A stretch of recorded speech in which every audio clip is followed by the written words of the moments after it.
The sound of splintering wood echoed in the empty warehouse as a man in worn jeans and calloused hands clung desperately to an old, battered cabinet. It wasn't beautiful. It wasn't even in good shape. The paint was chipped, one of the doors hung crooked, and the back panel was cracked. But to him, it wasn't just furniture. It was all he had left of his wife, the only thing she had touched last before the accident that shattered his world.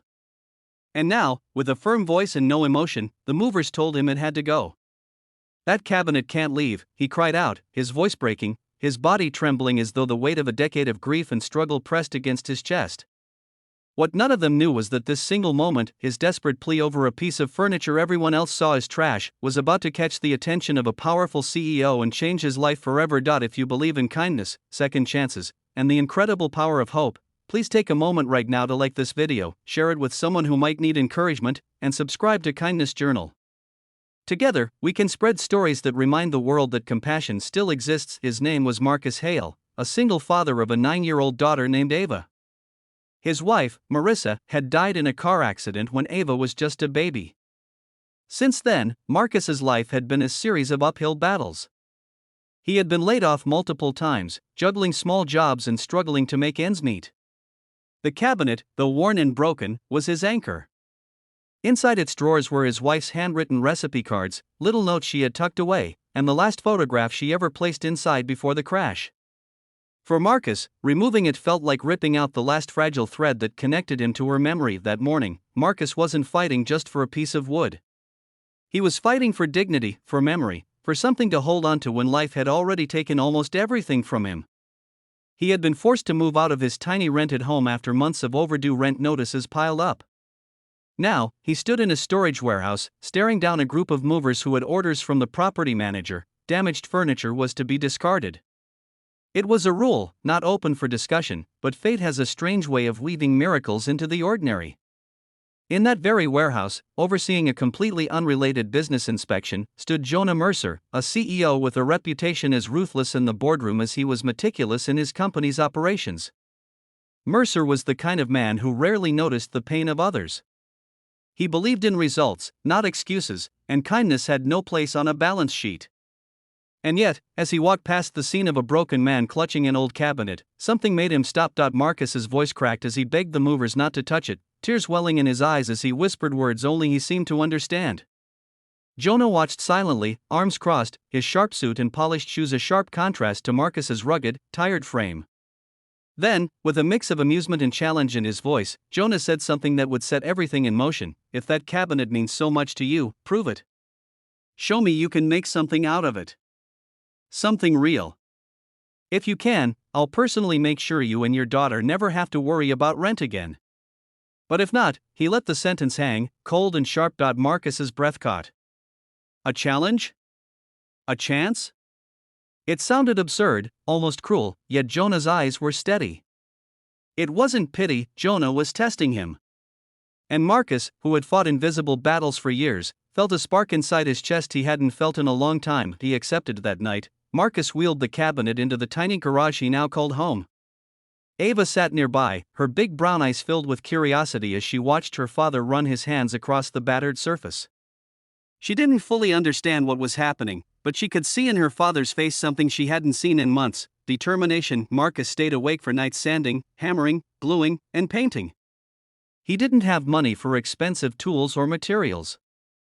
He used what he had: borrowed brushes, leftover paints, scraps of wood from a neighbor who built furniture. Each nail he hammered felt like stitching together not just the cabinet, but his life. He worked with Ava by his side, sometimes handing him sandpaper, sometimes simply resting her head on his arm when she got sleepy. As the days passed, the cabinet began to transform. What was once a broken, forgotten piece of furniture turned into a stunning work of art. Marcus built intricate carvings into the wood, polished it until it gleamed, and added a secret drawer that held a picture of Marissa with a note etched inside: "For every ending, there's a beginning." It wasn't just furniture anymore. It was a story, a legacy, a testament to survival and love. When the day of reckoning came, Marcus rolled the cabinet into Jonah Mercer's sleek office building. The CEO sat with folded arms, his usual smirk ready to dismantle any excuse. But when his eyes landed on the cabinet, he didn't smirk. He didn't move. His gaze lingered. For the first time in years, something broke through his hardened exterior. He saw the craftsmanship, the devotion, the raw pain and love carved into every detail. It wasn't just wood. It was a father's soul poured into creation. Marcus spoke softly but firmly. He told Jonah how the cabinet carried his wife's memory, how it symbolized every struggle he had endured to raise his daughter alone, and how it reminded him that broken things, even broken people, could be rebuilt into something beautiful. As he spoke, Jonah felt a lump in his throat he hadn't expected. His own father had died when he was young, and he remembered his mother clinging to a small, chipped chair as if it were her lifeline. He hadn't thought of that memory in years, but now it returned with vivid clarity. Jonah stood, walked slowly to the cabinet, and placed his hand on it. He didn't say anything for a long while.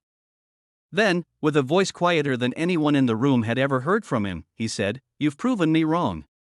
That moment marked the beginning of a transformation, not just for Marcus, but for Jonah too. True to his word, Jonah kept his promise.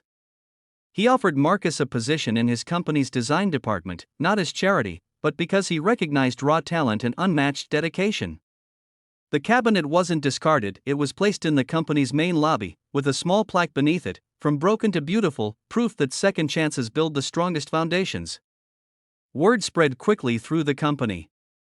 Employees who had once feared Jonah's cold demeanor noticed subtle changes in him. He asked more questions. He listened. He even smiled.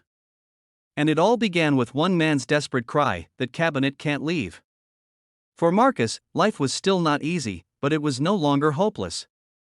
With steady income, he could finally give Ava stability. She had her own little room again, her own space to dream. And Marcus? He found purpose, not just in designing furniture, but in teaching others that brokenness doesn't mean the end.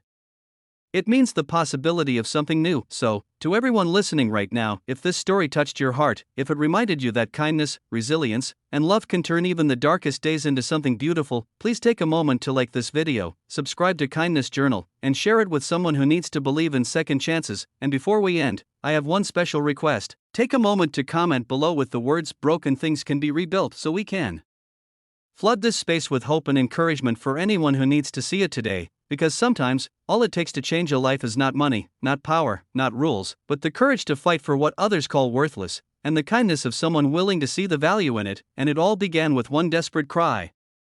That cabinet can't leave.